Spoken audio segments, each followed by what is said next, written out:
Ya, oke, kita mulai. Bismillahirrahmanirrahim. Assalamualaikum warahmatullahi wabarakatuh. Alhamdulillah hari ini kita masih bisa bertemu ya, walaupun jarak kita masih tidak bisa bertemu secara langsung, tapi yakin suatu saat nanti dan mudah-mudahan pandemi ini cepat berakhir ya, jadi kita bisa ketemu. Tetap sekalian selalu semangat buat belajarnya, karena yakin ketika kondisi seperti ini banyak orang yang sangat malas untuk belajar, dan saatnya kesempatan bagi kalian yaitu untuk meraih kesuksesan ketika orang lain bermalas-malasan. Kita langsung mulai aja. Nah, hari ini kita masih membahas mengenai pembelajaran biologi di kelas 10. Di pertemuan sebelumnya Ibu sudah membahas mengenai persebaran fauna yang ada di Indonesia. Nah, hari ini kita akan lanjutkan materi masih ngomongin keanekaragaman hayati, yaitu di pembahasan mengenai keanekaragaman ekosistem.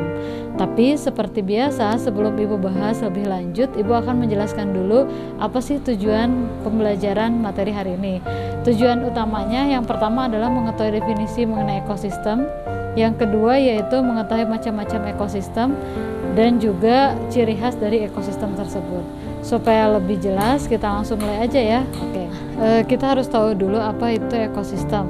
Nah, ekosistem adalah suatu hubungan hubungan timbal balik antara makhluk hidup dengan lingkungan, atau hubungan timbal balik antara faktor biotik dan abiotik. Tapi dalam kenyataan sebetulnya biotik dan biotik ataupun abiotik dan abiotik pun mungkin itu bisa terjadi. Seperti apa sih ekosistem itu? Nah, di sini Ibu akan membagi dulu ekosistem itu dibagi menjadi 3 macam ya. Ada ekosistem terestrial, kemudian ada ekosistem akuatik, dan satu lagi ada yang disebut dengan ekosistem wetland. Nah, yang pertama yaitu ekosistem terestrial, atau orang sering mengatakan ekosistem darat ya. Dimana ekosistem terestrial atau ekosistem darat ini yang pertama yaitu ada yang disebut dengan hutan. Nah, untuk hutan sendiri itu dibagi bagi 3 ya. Yang pertama ada hutan hujan tropis dengan ciri khas yaitu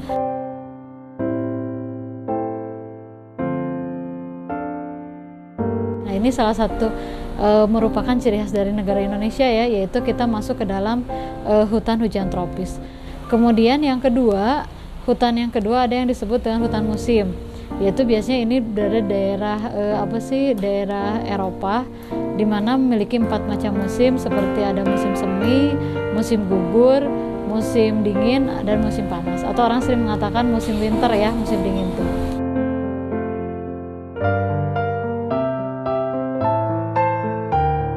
Yang ketiga yaitu ada yang disebut dengan hutan boreal atau taiga.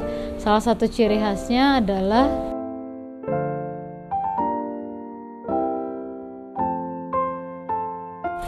selanjutnya kemudian daerah gurun. Nah, Indonesia juga ada ya, ciri khasnya adalah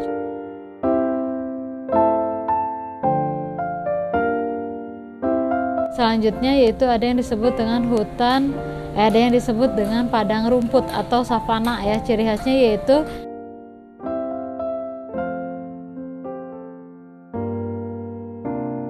banyaknya rumput atau tanaman herba. Tapi biasanya curah hujannya ini rendah, tapi tidak serendah daripada gurun ya. Dan salah satu ciri khas dari dari savana ini, biasanya kalau misalnya terus-terusan hujan, maka si savana ini bisa menjadi hutan, makanya kayak gitu. Kemudian selanjutnya yang keempat yaitu ada yang disebut dengan tundra.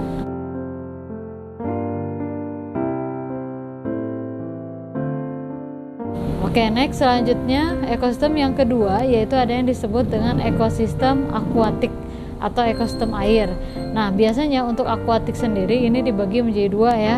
Ada yang disebut dengan air tawar dan satu lagi air asin atau laut. Nah, untuk air tawar sendiri ini dibagi lagi, yaitu ada sungai dan satu lagi yaitu danau. Nah, kalau laut mungkin udah tahu ya. Nah, itu adalah ekosistem akuatik. Dan yang terakhir, nah ini mungkin suatu hal yang baru di kalian, yaitu ada yang disebut dengan wetland. Apa itu wetland? Yaitu wetland ini merupakan suatu ekosistem di mana darat tapi ada airnya, atau orang sering mengatakan ekosistem wetland ini adalah ekosistem di antara akuatik dan terestrial. Apa aja?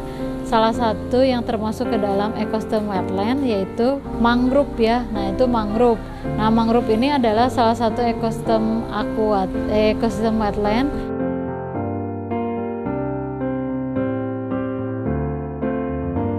yang kedua gambut, dan yang terakhir adalah hutan gambut. Nah, itu. Dan mungkin di antara kalian ada yang bertanya-tanya, apa sih Bu, kenapa ekosistem itu dibedakan menjadi ada ekosistem terestrial, akuatik, atau wetland? Itu semua dibedakan berdasarkan curah hujan dan juga satu lagi yaitu suhu dari masing-masing tempat tersebut. Oke, nah mungkin pembahasan hari ini cukup dulu sekian, mudah-mudahan ada manfaatnya. Mohon maaf bila ada kurangan, selalu semangat buat belajarnya.